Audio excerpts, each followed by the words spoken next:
In this video, I'll be getting into how Notorious Monsters were part of what made Final Fantasy XI's open world so riveting and exciting, and how changes to that formula in modern MMOs have taken away some of that feeling of exploration and excitement. Final Fantasy XI was part of what most consider to be part of the glory days of MMORPGs, massive in scale, brutal in complexity and difficulty, and having zero respect or appreciation for your personal time. And nowhere were these three elements more prevalent than the Notorious Monster system, a system of rare mob spawns that were as dangerous as they were rewarding. Let's get right into it. Look, an open massive world is amazing, but if you always stick to the road, what does it even matter? If you're always going to these points and immediately returning back home, it's not as big of a deal. It's part of the struggle I've had with 14. As amazing as 14 is, Shadowbringers has changed just a little bit. But I never feel like I have much of a reason to go to those deep, dark corners of each zone. Final Fantasy XI's massive open world was partially great because of the rare camps, farming spots, quests that led you to these corners, deep corners.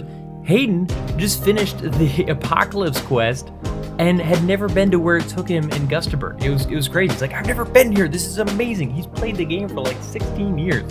But still, a world of camps, farming spots, all of the above is still limited in its level of excitement. I mean, this world is going to become boring and uninteresting over time because it becomes stale. Everything is exactly the same, no matter how big it is. And zones tend to become outdated. As you level up towards level cap, all of a sudden you're only spending time in the same 3 or 4 zones, and everything below that is beneath you and no longer interesting. This was partially solved in Final Fantasy XI with the introduction of Notorious Monsters. I say introduction like it wasn't a part of the game, but it was always a part of the game. Rare pops that may or may not appear under certain criteria in the open world. At a high level, what this means is that of 100 times visiting the same spot, either killing random things there or just kind of walking by, 100 times, 99 of them you won't see anything different. That one time, this random dangerous thing will pop out of nowhere that'll offer you difficulty, possible incredible rewards, and just kind of that cool factor of what name is that? You know, I've been fighting bunny hair of the desert, and now this one is demon bunny hair. That is a terrible example. They all have cool names. I don't know, Final Fantasy XI seem to have all those little points. It kind of reminds me of like PlayStation 1 RPGs, or even just PlayStation 1 games in general, where you're looking at a spot on the map and you're like, something happens there. There's something special about that spot. And Final Fantasy XI had a good way of tricking you. Like sometimes you're like, what a weird little corner secluded area. Definitely something that pops here. Turns out no, nothing pops there. It's just a weird artistic choice that they made when they were making that zone. But sometimes you were right. There were often like cool hidden rooms where you're like, I bet something awesome pops here. And something does. No matter how many times you revisit an area, even if it's the level 1 zone, seeing a rare Notorious Monster pop in that area still fills you with such a sense of excitement, and you're just like, I gotta get it before somebody else gets it. You want to get the claim because you don't even know sometimes what it drops. It might drop nothing of value, but you want the chance to get that rare drop and possibly get like amazing rewards just from stumbling upon it. Beyond that they were rare drops, I mean, often dropping expensive or rare items that could offer immediate, sudden wealth out of like nowhere.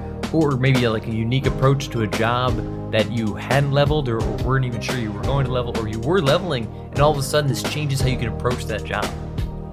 I went back to Black Mage for like a long time because I got the Moldavite earring. I almost didn't want to touch it for a while, so that's sort of the reverse side of this, is sometimes you want that gear so badly you don't even want to level the job until you have it. But, I mean, I got those little fruit punches, and I was like, maybe I'll try out Monk. I leveled Monk all the way to 75, just because I got the fruit punches. I'm kind of babbling because I'm really passionate about the Notorious Monster system, and I feel like we've talked about it so many times because the Notorious Monster series that I still have to finish up through level 75 of just like all the different amazing Notorious Monster pops that I remember from the game. So these kind of topics have come up a million times, dispersed here and there in conversations about Final Fantasy XI, but we've never just sat down and talked about how important Notorious Monsters were to this game. But I mean, it was a whole extra way that players could improve their character through rare and exclusive drops that you can't sell, so it's not really as heavily camped by people that just want to make money. It's something that you yourself might go after just because it benefits you. Or the opposite, items that were heavily camped because they were valuable, or maybe not heavily camped because it was difficult to kill, but the item rewards were super valuable. It just added this whole other layer of complexity to things that you could choose to go after or just kind of come across if you happen to be lucky enough, and that feeling was amazing. I've never caught a rare shiny Pokemon, but I feel like that would kind of be like what it felt like. It finally showed up. Thank you. But I mean, knowing something that might or might not be up was in the area wasn't only what made it exciting. I mean, each enemy had a different style of popping. Some were timed pops, others were lottery pops where you had to kill everything in the zone. Others were lottery pops on one specific enemy, but maybe you did or did not know which enemy that was. Sometimes you had to trade an item between the hours of 3 and 4 while it's raining to a question mark spot in the middle of God's nowhere, and it randomly pops throughout the zone, and then you might get it. I think that's a combination of multiple frustrating pop techniques, but those were the kind of things that would come up. It just added to all the achievement you felt when you finally got a Notorious Monster to pop after all this effort, after all the camping you did. If you were seeking it out, you're just like, oh my gosh. And when you weren't seeking it out and you saw one, you were like, I don't even know what it takes to pop that guy yet, but I'm sure it's ridiculous, so I want to kill him really quickly and like get whatever he deserves. What does he deserve? Nothing. He offers things. But it just enhanced that overall feeling of like the knowledge that you're gaining about Vanadil constantly. It is just growing and growing. You're like, oh yeah, we're in Devoy. I know those weird Notorious Monster rules in Devoy. I could camp him real quick while we're passing through and maybe just kill a couple placeholders real quick, see if he shows up. I mean, that kind of stuff made traveling just a little bit more fun. I mean, this is definitely just one part of a larger whole in terms of what made Final Fantasy XI amazing. While I would easily say like, oh, the massive open world, group level play, the complexity of stats and all the other videos that we've made, the general difficulty the game offered, I could focus on each one of those and say, this was really super important.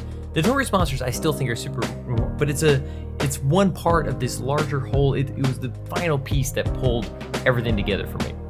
Because the large world making it difficult to get to remote locations makes getting to that remote location to camp something all the more rewarding and difficult for other people to just kind of pop in and take it from you. Like, that was the deliberate choice you made that day, to walk an hour out to some random camp hoping you could get some Notorious Monster to spawn. Not everybody was willing to do that, so it made it sort of like a possible thing for you to get claimed.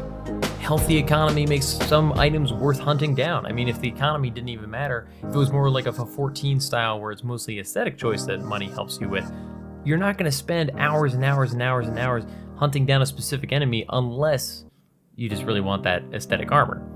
What we've talked about before with gear mattering throughout the leveling range of 1 to 75, you get something that's a level 10 item that could still be valuable to you all the way up to level cap. That made these Notorious Monsters and their rare drops all the more exciting because you may use that forever. I mean, the leaping boots, come on guys, the leaping boots. It just keeps going and going, and how it all builds on each other, and how I feel like these Notorious Monster, the system and how they implement it in Final Fantasy XI, pulled all of my favorite parts of what made this game great into this one thing, and then they're like, ah yes, and Notorious Monsters will benefit all this. Now, I should throw out at the end, Notorious Monsters could cause a lot of frustration and heartache as well. I mean, low spawn rates, lengthy times between pops could make your day essentially worthless. I mean, some of these were ridiculous, up to 24 hours or even longer. And if you were trying to camp it forever, and in the last second, somebody just kind of walks by and like, hey, Notorious Monster, and you're like, wait, no, like that sucks. Or super low drop rates that could tie into the previous point. You finally get to kill it after 3 hours of waiting and killing random crappy mobs, and it drops nothing. Yeah, a lot of times it felt like a lot of wasted time. It was very frustrating. It could be very boring and dull. Or worse, very tense for very long stretches of time without promising reward. But overall, that is part of what made it have so much like that risk-reward feeling, that sense of achievement once you finally got stuff, because it could be so annoying. So, there's always that balance. And overall, it wasn't a forced aspect of the game. It was a thing that you could do. Just one more thing in the glorious Grand Vanadil that could take up your time. But it was a ton of fun. But I'd love to hear your thoughts in the comments below. Were the Notorious Monster systems of Final Fantasy XI amazing? Was it part of what made this game so great? Or was it one of the things that drove it down, I guess you'd say? Is that what we say? Drove it down? I'm sure most could agree that it could be improved upon, so I'd love to hear those thoughts as well. If you're looking for other ways to support Hunt4Games, you can join the Patreon in the description below, or even buy a Hunt4Games t-shirt and be part of the Hunt4Games community, also in the description below. Otherwise, can't wait to see your suggestions and thoughts on Notorious Monsters, and I'll see you guys all next one. Peace. Thanks for watching. If you're interested in more videos like this, think about subscribing, and if you already have, don't forget to click that little bell next to the sub button to get notified when new videos go live. Hit me up in the comments with your thoughts on this video, or come hang out and chat with me on Twitch every Tuesday night at 8 PM Eastern Standard Time. And definitely look me up on Twitter or Instagram at Huntin4Games to keep up with what else I've got going on. See ya!